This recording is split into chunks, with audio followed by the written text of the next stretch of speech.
human rights. Unit structure, objectives, introduction, concept of human rights, the Universal Declaration of Human Rights, human rights constituents to fundamental rights, summary and questions. 10.0 Objectives. Point 1. To understand the concept of human rights. Point 2. To study the Universal Declaration of Human Rights. Point 3. To relate human rights constituents with special reference to fundamental rights in Indian Constitution. 10.1 Introduction. Human rights are commonly understood as inalienable fundamental rights to which a person is inherently entitled simply because she or he is a human being. Human rights are thus conceived as universal and egalitarian. At the international level, human rights have become a movement. It can be studied through many ways, which is called as the constituents of human rights. They may be civil rights, political, economic, cultural, and social rights. They are also called somewhere fundamental rights. Being a human, one must have some rights from birth, and hence they are the birthrights of every human being. They are also the rights of freedom to everyone irrespective of caste, creed, sex, region, color, profession, etc.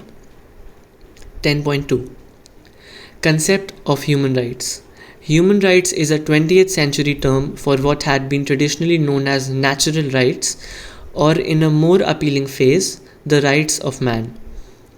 The notion of rights of man and other such concepts of human rights are as old as humanity. These rights of men had a place almost in all the ancient societies of the world, though they were not referred to by that time. The term human rights is comparatively of recent origin, but the idea of human rights is as old as the history of human civilization. Human rights are deeply rooted in the historical past. The history of mankind has been firmly associated with the struggle of individuals against injustice, exploitation, and disdain. Broadly speaking, human right means right to life, liberty, equality, and the dignity of an individual irrespective of caste, creed, or sex. Human rights are always natural. Universal Declaration of Human Rights states, this term signifies the rights which belongs equally to every individual. It envisages that all human beings are born free, equal in dignity and rights, and are entitled to enjoy all rights. According to Professor Harold Laski, rights are those conditions of social life without which no man can seek in general to be himself at his best. In view of Dr. B.R. Ambedkar, fundamental rights are the gift of law. They are essential for human beings. They are inalienable and enforceable by the state. His theory of fundamental rights is related with the political democracy, which rests upon 4 premises which could be stated as under. Number 1. The individual is an end in himself. Meaning, all the institutions, either social or political, are the instruments to serve the end of the individual. An individual is not for the state, but as an ideal citizen must serve the common interest embodied in the state. The end or the welfare of the individual includes the development of his physical, mental, and material abilities, which could be able to enhance his pursuit of happiness. Number 2. That the individual has certain inalienable rights which must be guaranteed to him by the Constitution, meaning this means no person or authority should encroach, abridge, or abrogate the rights of the individual in the society. There is no better guarantee of those rights other than the Constitution. Number 3. That the individual shall not be required to relinquish any of his constitutional rights as a condition predecessent to the receipt of a privilege. According to Dr. B.R. Ambedkar, the rights of the individual being inalienable and constitutional. No one could be required to relinquish any right at the cost of any privilege. However, rights of individual be abridged or abrogated only with due process of law. Number 4, that the state shall not delegate powers to private persons to govern others, meaning, according to him, the state would be supreme and powerful to govern the people. There would not be any intermediary or private person like hereditary ruler or Jahagirdar. All the individuals would be legally equal and enjoy equal treatment under the state. 10.2.1 History of Human Rights. The roots of human rights can be traced to the Babylonian laws. The Babylonian king Hammurabi issued a set of laws to his people called Hammurabi's Codes, which contained fair wages, protection of poverty, and charges against them to be proved at trial. Greek philosopher Plato, Aristotle, and Roman philosopher Cicero advocated the natural law, natural rights, and human rights. According to Cultural Dictionary, human rights can be defined as freedom from arbitrary interference or restriction by governments. The term encompasses largely the same rights called civil rights or civil liberties, but often suggests rights that have not been recognized. The origin of human rights also can be credited to era of Renaissance humanism in the early modern period. Prior to this, habeas corpus had been explained in the Magna Carta of 1215 AD. The European wars of religion and the civil wars of 17th century England gave rise to the philosophy of liberalism, and belief in human rights became a central concern of European intellectual culture during 18th century, the age of enlightenment. The idea of human rights lay at the core of the American and French revolutions AD 1776 and AD 1789 respectively, which paved the way for the advent of universal suffrage. The world wars of the 20th century led to the Universal Declaration of Human Rights. A declaration for religious tolerance on an egalitarian basis can be found in the Edicts of Ashoka, which emphasize the importance of tolerance in public policy by the government. The slaughter and capture of prisoners of war was also condemned by Ashoka. According to historian John Esposito, Prophet Muhammad condemned female infanticide, exploitation of poor, usury, murder, false contracts, and theft. He also incorporated Arabic and Mosaic laws and customs of the time into his divine revelations. The Constitution of Medina, that is, the Charter of Medina, established the security of the community, freedom of religion, and security of women. The modern sense of human rights can be traced to Renaissance Europe and Protestant Reformation, as also the disappearance of the feudal authoritarianism and religion's conservatism that dominated the Middle Ages. According to Jack Donnelly, in the ancient world, traditional societies typically have had an elaborate systems of duties, conceptions of justice, political legitimacy, and human flourishing that sought to realize human dignity, flourishing or well-being entirely independent of human rights. Then, Magna Carta of 1215 was related to the General Charter of Rights. The Statute of Calais in 1264 gave privileges to the Jewish minority in the Kingdom of Poland. In 1525, in Germany, the peasants put their 12 articles, that is, demands towards the Swabian League in the German Peasants' War.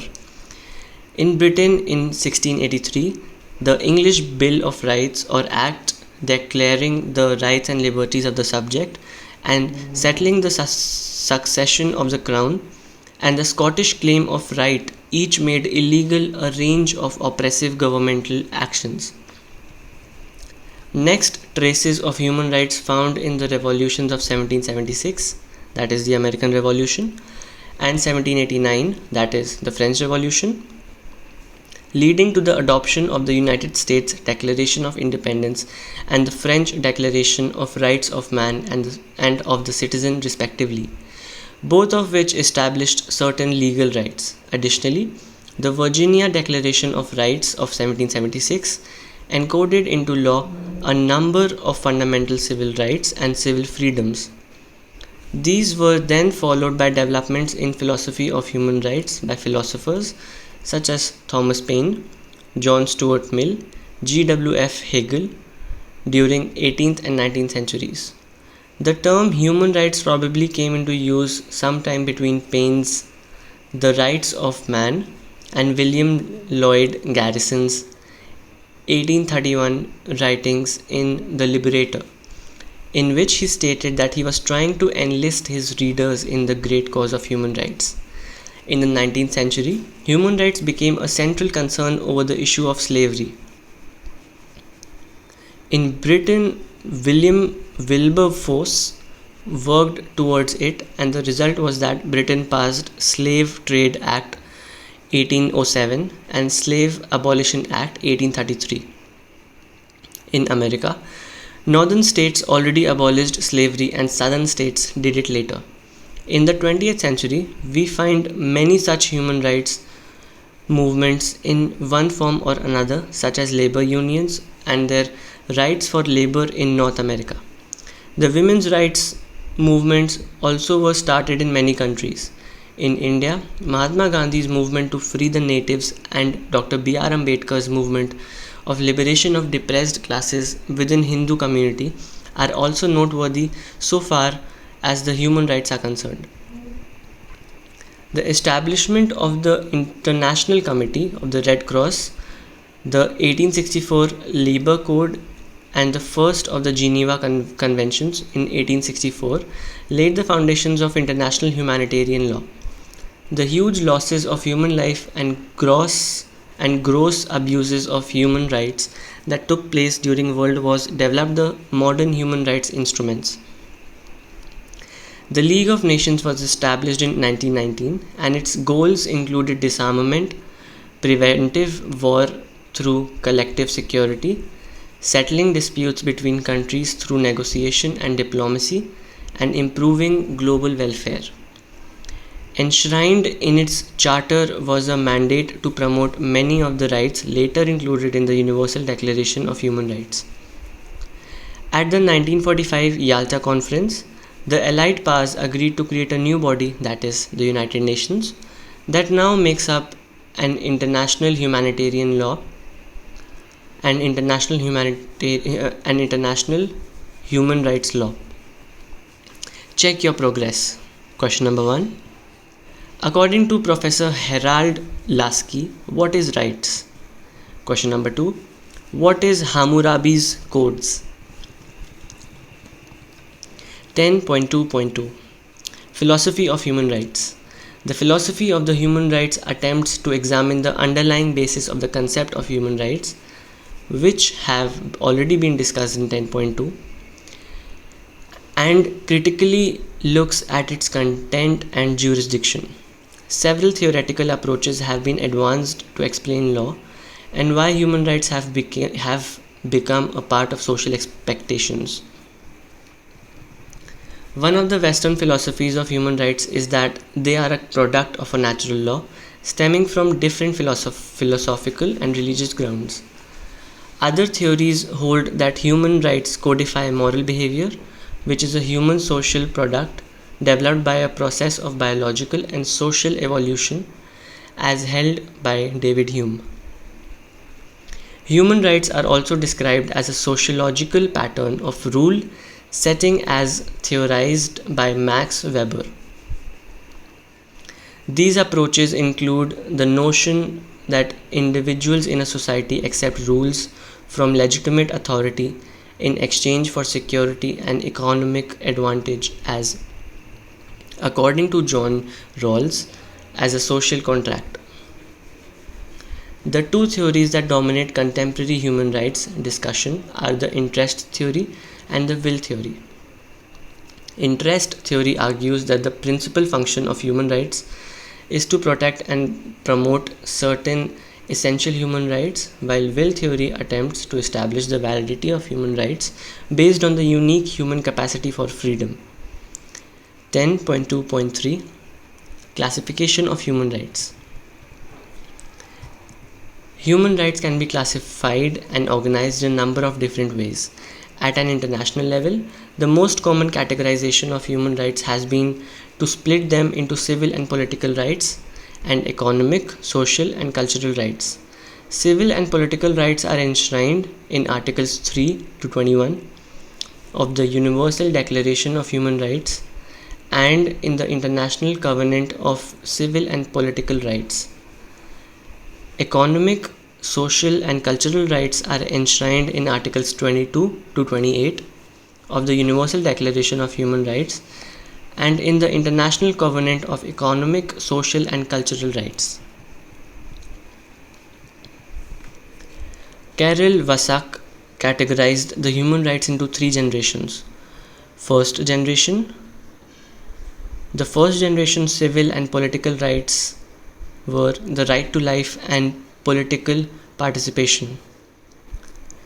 Second generation. The second generation economic, social, and cultural rights, that is, the right to subsistence. And the third generation. The third generation consisted of solidarity rights, that is, the right to peace, right to clean environment.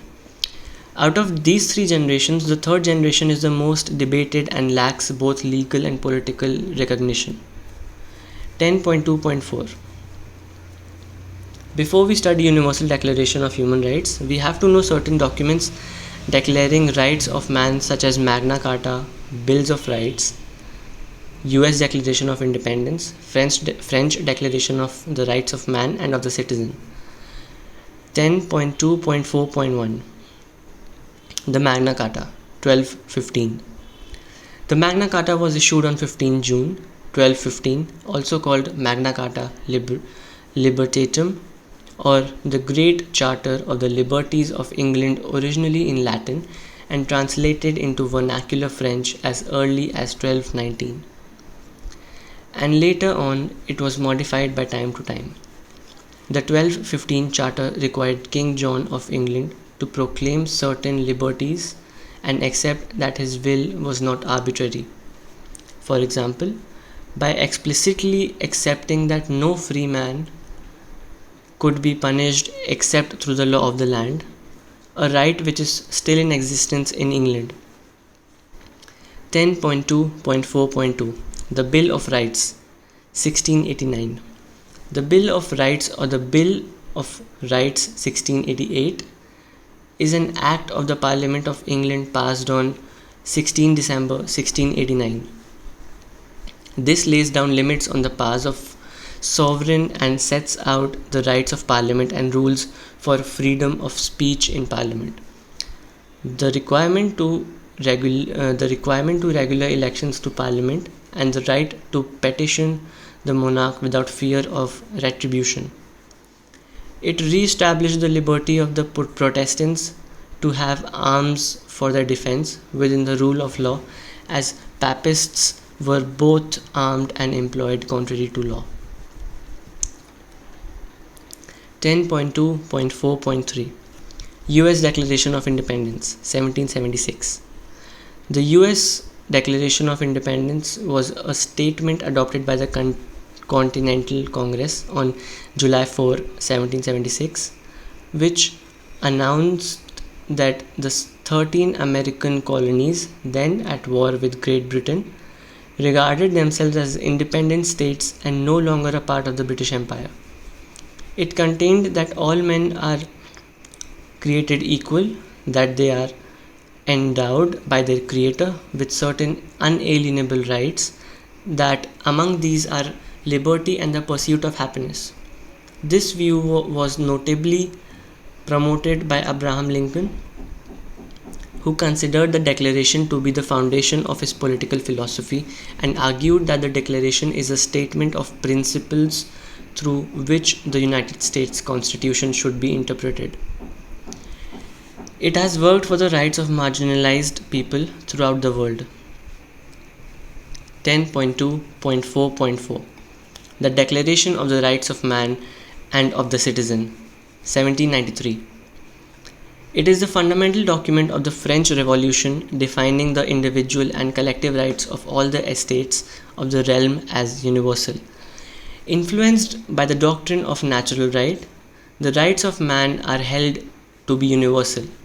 It was adopted during the French Revolution in 1789, but after modifications, it was adopted in 1793. This declaration is in the spirit of natural law, which does not base itself on religious doctrine or authority. According to this, men are born and remain free and equal in rights, and hence the role of government is to recognize and secure these rights. They are liberty, property, security, and resistance to oppression. Check your progress. Question number 1. Name 2 theories that dominate contemporary human rights discussion. Question number 2. What is Magna Carta? 10.3. The Universal Declaration of Human Rights. The Universal Declaration of Human Rights is a declaration adopted by the United Nations General Assembly on 10th December 1948 in Paris. The declaration arose directly from experience of the World War II and represents first global expression of rights for human beings. The provision of this UDHR subsequently followed and adopted by various constitutions and legal systems of the world. The International Bill of Rights consists of the Universal Declaration of Human Rights, the International Covenant on Economic, Social and Cultural Rights, and the International Covenant on Civil and Political Rights and its 2 optional protocols. In 1966, the General Assembly adopted the 2 detailed covenants which complete the International Bill of Human Rights, and in 1976, after the covenants had been ratified by a sufficient number of individual nations, the bill took on the force of international law. The authorship of this declaration is credited to John Peters Humphrey from Canada, René Cassin from France, Stéphane Hessel from France, P.C. Chang from China, Charles Malik from Lebanon, Eleanor Roosevelt from US and others. 10.3.1 Background of UDHR 1948. During the World War II, the Allied powers adopted the 4 freedoms, that is, speech, assembly, freedoms from fear, and freedom from want as their basic war aims. The United Nations Charter reaffirmed faith in fundamental human rights and dignity and worth of the human rights and committed all member states to promote universal respect for and observance of human rights and fundamental freedoms for all without distinction as to race, sex, language or religion. When the atrocities committed by Nazi Germany on Jews became apparent after the World War II, the consensus within the world community was that the UN Charter did not sufficiently define the rights it referenced. A universal declaration that specified the rights of individuals was necessary to give effect to the Charter's provision on human rights. 10.3.2 Making of UDHR. Canadian expert John Peters Humphrey was the main drafter to the UDHR and director of UN Secretariat and Division of Human Rights. The Commission on Human Rights, a standing body of the UN, was constituted to undertake the work of preparing what was initially conceived as an International Bill of Rights. The membership of the Commission was designed to be broadly representative of the global community with representative of the countries like Australia, Belgium, Chile, China, Egypt, France, India, Iran, Lebanon, Panama, Philippines, UK, US, USSR, Uruguay and Yugoslavia. Among above authors, John Humphrey provided the initial draft which became the working text of the Constitution. 10.3.3 Member countries to vote for UDHR. The UDHR was adopted by the General Assembly on 10th December 1948 by a vote of 49 in favor and 0 against, with 8 countries abstained from it, such as USSR, Ukrainian SSR, Byelorussian SSR, Yugoslavia, Poland, South Africa, Czechoslovakia, and Saudi Arabia. Despite the central role played by Canadian John Humphrey, the Canadian government at first abstained from voting on the declaration's draft, but later voted in favor of the final draft in the General Assembly. 10.3.4 Provisions of the UDHR. This UDHR has 30 articles starting with preamble to it. Preamble. The General Assembly proclaims this Universal Declaration of Human Rights as a common standard of achievement for all peoples and all nations, to the end that every individual and every organ of society, keeping this declaration constantly in mind, shall strive by teaching and education to promote respect for these rights and freedoms, and by progressive measures, national and international, to secure their universal and effective recognition and observance both among the people of member states themselves and among the people of territories under their jurisdiction. 10.3.4.1 Major provisions of Articles to UDHR. Article 1. All human beings are born free and equal in dignity and rights. They are endowed with reason and conscience and should act towards one another in a spirit of brotherhood. Article 2. Everyone is entitled to all the rights and freedoms set forth in this declaration without distinction of any kind, such as race, color, sex, language, religion, political or other opinion, national or social origin, property, birth or other status. Furthermore, no distinction shall be made on the basis of the political, jurisdictional or international status of the country or territory to which a person belongs, whether it be independent, trust, non-self-governing or under any limitation of sovereignty. Article 3. Everyone has the right to life, liberty and security of person. Article 4.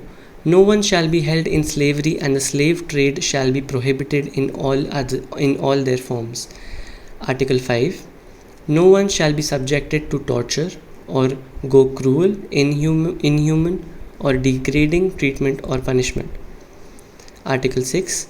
Everyone has the right to recognition everywhere as a person before the law. Article 7. All are equal before the law and are entitled without any discrimination to equal protection of the law. Article 8. Everyone has the right to an effective remedy by the competent national tribunal for acts violating the fundamental rights granted him by the Constitution or by law. Article 9. No one shall be subjected to arbitrary arrest, detention or exile. Article 10.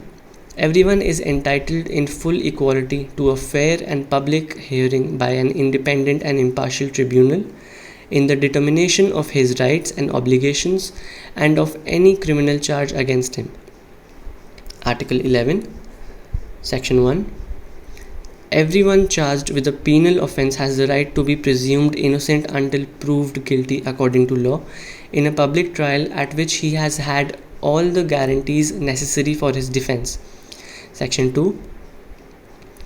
No one shall be held guilty of any penal offence on account of any act or omission which did not constitute a penal offence under national or international law at the time when it was committed, nor shall a heavier penalty be imposed than the one that was applicable at the time the penal offence was committed. Article 12. No one shall be subjected to arbitrary interference with his privacy, family, home or correspondence, nor to attacks upon his honor and reputation. Everyone has the right to the protection of the law against such interference or attacks. Article 13. Everyone has the right to freedom of movement and residence within the borders of each state. Everyone has the right to leave any country, including his own, and to return to his own country. Article 14, Section 1. Everyone has the right to seek and to enjoy in other countries asylum from persecution. Section 2. This right may not be invoked in the case of prosecutions genuinely arising from non-political crimes or from acts contrary to the purposes and principles of the United Nations. Article 15, Section 1. Everyone has the right to a nationality. Section 2. No one shall be arbitrarily deprived of his nationality, nor denied the right to change his nationality. Article 16, Section 1. Men and women of full age, without any limitation due to race, nationality, or religion, have the right to marry and to found a family. They are entitled to equal rights as to marriage, during marriage, and its dissolution. Section 2. Marriage shall be entered into only with the free and full consent of the intending spouses. Section 3. The family is the natural and fundamental group unit of society and is entitled to protection by society and state. Article 17, Section 1. Everyone has the right to own property alone as well as in association with others. Section 2. No one shall be arbitrarily deprived of his property. Article 18. Everyone has the right to freedom of thought, conscience, and religion. This right includes freedom to change his religion or belief, and freedom, either alone or in community with others, and in public or private, to manifest his religion or belief in teaching, practice, worship, and observance. Article 19. Everyone has the right to freedom of opinion and expression. This right includes freedom to hold opinions without interference and to seek, receive, and impart information and ideas through any media and regardless of frontiers. Article 20, Section 1. Everyone has the right to freedom of peaceful assembly and association. Section 2. No one may be compelled to belong to an association. Article 21, Section 1. Everyone has the right to take part in the government of his country directly or through freely chosen representatives. Section 2. Everyone has the right of equal access to public service in his country. Section 3. The will of the people shall be the basis of the authority of government. This will be expressed in periodic and genuine elections, which shall be by universal and equal suffrage and shall be held by secret vote or by equivalent free voting procedures. Article 22. Everyone as a member of society has the right to social security and is entitled to realization through national effort and international cooperation and in accordance with the organization and resources of each state of the economic, social, and cultural right indispensable for his dignity and the free development of his personality. Article 23, Section 1. Everyone has the right to work, to free choice of employment, to just and favorable conditions of work, and to protection against unemployment. Section 2. Everyone without any discrimination has the right to equal pay for equal work. Section 3. Everyone who works has the right to and favorable remuneration, ensuring for himself and his family an existence worthy of human dignity and supplemented, if necessary, by other means of social protection. Section 4. Everyone has the right to form and to join trade unions for the protection of his interests. Article 24. Everyone has the right to rest and leisure, including reasonable limitation of working hours and periodic holidays with pay. Article 25, Section 1. Everyone has the right to a standard of living adequate for the health and well-being of himself and of his family, including food, clothing, housing, and medical care, and necessary social services, and the right to security in the event of unemployment, sickness, disability, widowhood, old age, or other lack of livelihood in circumstances beyond his control. Section 2. Motherhood and childhood are entitled to special care and assistance. All children, whether born in act of wedlock, shall enjoy the same social protection. Article 26, Section 1. Everyone has the right to education. Education shall be free at least in the elementary and fundamental stages. Elementary education shall be compulsory. Technical and professional education shall be made generally available, and higher education shall be equally accessible to all on the basis of merit. Section 2. Education shall be directed to the full development of the human personality and to the strengthening of respect for human rights and fundamental freedoms. It shall promote understanding, tolerance, and friendship among all nations, racial or religious groups, and shall further the activities of the United Nations for the maintenance of peace. Section 3. Parents have a prior right to choose the kind of education that shall be given to their children. Article 27, Section 1. Everyone has the right to freely participate in cultural life of the community, to enjoy the arts, and to share in scientific advancement and its benefits. Section 2. Everyone has the right to the protection of the moral and material interests resulting from any scientific, literacy, or artistic production of which he is the author. Article 28. Everyone is entitled to a social and international order in which the rights and freedoms set forth in this declaration can be fully realized. Article 29, Section 1. Everyone has duties to the communities in which alone the free and full development of his personality is possible.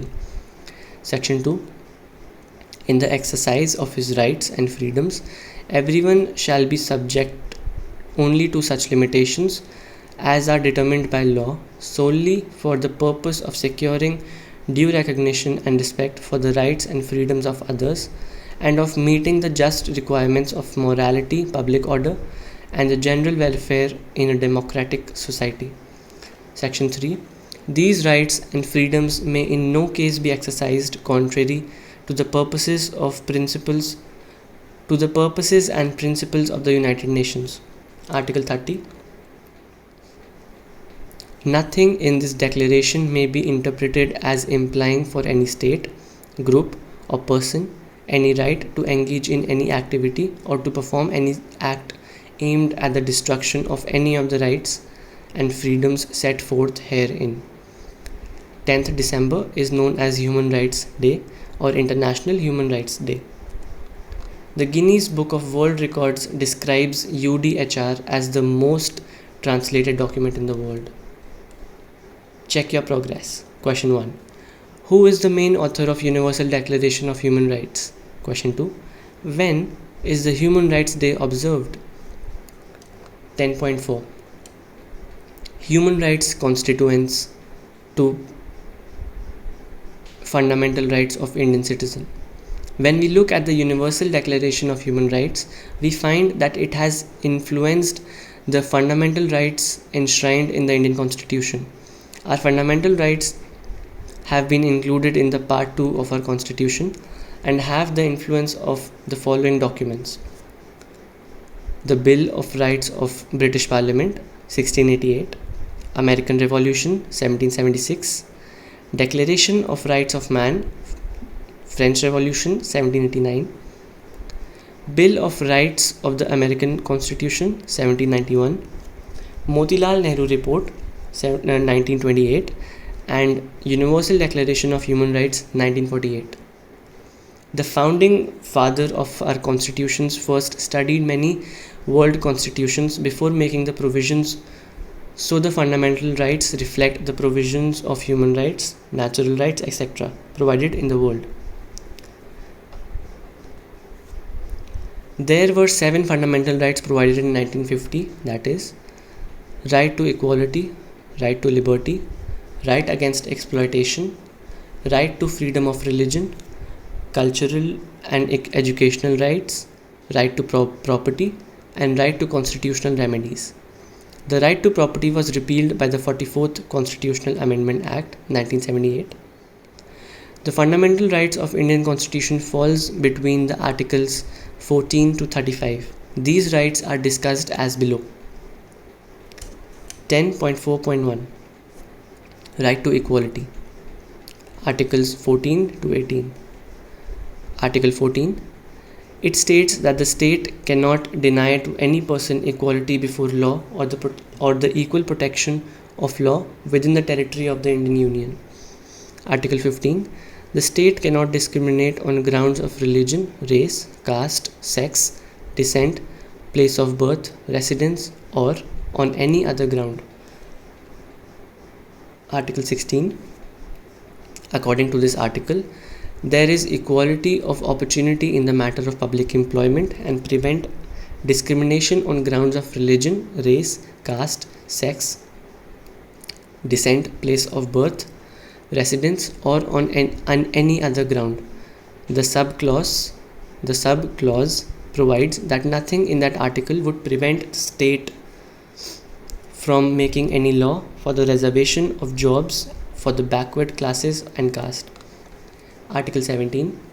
This article provides for the abolition of hateful practice of untouchability and declares practice of untouchability in any form as crime. Article 18. It provides the restrictions to accept any award or position or conditional award from any foreign country. 10.4.2 Right to liberty, that is, the right to freedom. Articles 19 to 22. Article 19 makes the provision of various kinds of freedoms for Indian citizens. They are 6 basic freedoms, namely freedom of speech and expression, freedom of assembly peacefully and without arms, freedom to form associations and unions, freedom to move freely within the territory of India, freedom to reside and settle in any part of the territory of Republic of India, freedom to carry on any business, trade or occupation within the territory of India. The provision of right to freedom is similar to the civil rights granted by most of the democratic countries of Western Europe and North America. However, the Constitution does not guarantee absolute individual rights. Indeed, no state can or has guaranteed absolute individual freedom. Therefore, this guarantee of each of the rights is reasonably limited by the Constitution by empowering state to impose reasonable restrictions as may be necessary in the interest of social harmony, internal peace, national security and law and order. Article 20. This provides a fair chance to the guilty to prove himself and accordingly be punished if proven guilty, not more or less. Article 21. Without the due process of law, one cannot be deprived of his life or individual freedom. Article 21, Section A. As per the 86th Constitutional Amendment Act 2002, this article was added and it provided that state shall provide free and compulsory education to the children between age 6 to 14 years. Article 22. No person could be arrested without any crime and warrant stating his crime should be showed to him by the legal authority. 10.4.3 Right against exploitation. Articles 23 and 24. Article 23.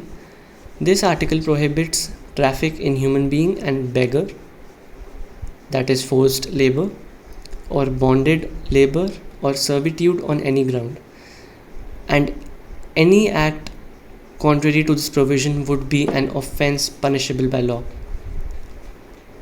Article 24.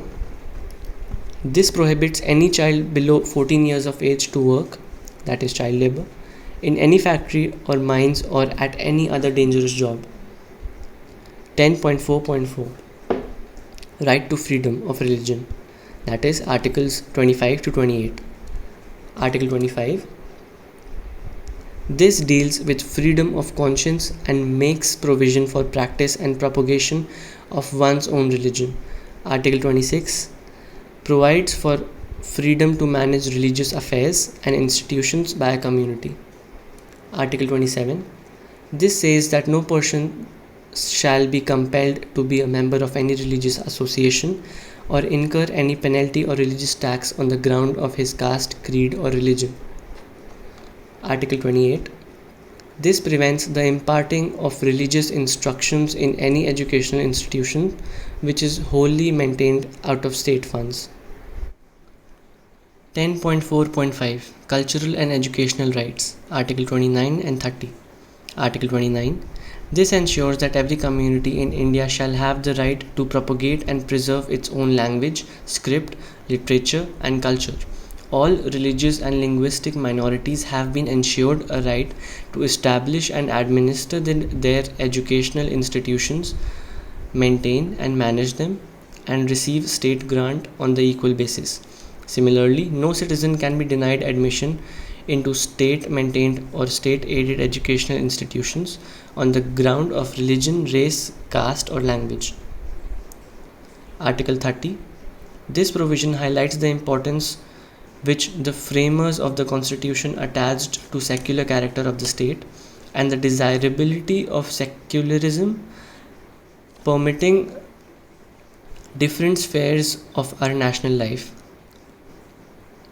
The article also ensures to the minorities of India that special safeguards have been provided to protect their interests and culture.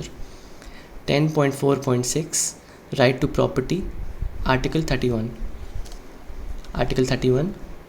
The Constitution originally provided for threefold provision for safeguarding the right to private property.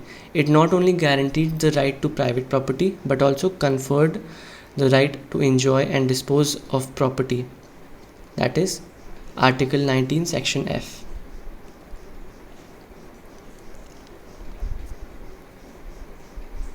It guaranteed to every citizen the right to acquire any property by any lawful means. The Constitution guaranteed that no person should be deprived of his property save by the authority of law. That is Article 31, Section 3. Article 31, Section 1. The Constitution enjoins that if the state wants to acquire the private property of an individual or to requisition, that is, to take it over, it can do so only on two conditions. The first, that the acquisition or requisition is for a public purpose. The second, that when such a law is passed, it must provide for payment of an amount to the owner as compensation for the acquisition or requisition of the property by the state. However, in keeping with the goal of welfare state and the establishment of egalitarian society, the right to private property was abolished by 44th Constitutional Amendment Act 1978. 10.4.7 Right to constitutional remedies, Article 32 to 35. Article 32. The Constitution not only grants basic rights to the citizens of India but also makes a provision for the protection and continued enjoyment of these rights. It consists of the prerogative writs which the superior courts issue under their power to review to establish the rule of law. These rights guaranteed judicial protection to the fundamental rights enumerated in Part 3 of the Constitution. Under this right, a citizen can file such writs as below. Habeas corpus, that is, court orders the custodians of law to present a person in court if he is unlawfully detained. Mandamus, that is, it is an order issued by superior court to compel a lower court or a government officer to perform mandatory or purely ministerial duties correctly. Prohibition, that is, issued by a superior court to the lower court to prevent it from exceeding its jurisdiction in cases pending before it or acting contrary to the rules of natural justice. Certiorari, that is, it is a type of writ seeking judicial review and other law, meaning an order by a higher court directing a lower court, tribunal or public authority to send the record in a given case review. Quo warranto, It is a prerogative writ requiring the person to whom it is directed to show what authority they have for exercising some right or power they claim to hold. Check your progress. Question 1. Explain the freedom of religion. Question 2. What is habeas corpus? Summary. In the above discussion, we have come to understand the meaning, concept of human rights, which is inalienable or natural, or of natural justice and found in many countries of the world. We have Constitution of England and Bill of Rights, American Constitution, French Revolution, and Universal Declaration of Human Rights 1948. At present, there are more than 200 member nations of United Nations General Assembly. They all have to follow the human rights provisions enshrined in the Universal Declaration of Human Rights. The Indian Constitution also have included the fundamental rights, which are the direct constituents of human rights. 10.6 Questions. Question 1. Explain the concept of human rights. Question 2. Discuss the importance of the Universal Declaration of Human Rights 1948. Question 3. Comment on the human rights constituents to fundamental rights of Indian Constitution. Question 4. Write short notes on: first, 4 premises of political democracy; second, philosophy of human rights; third, right to liberty; and fourth, right to constitutional remedies.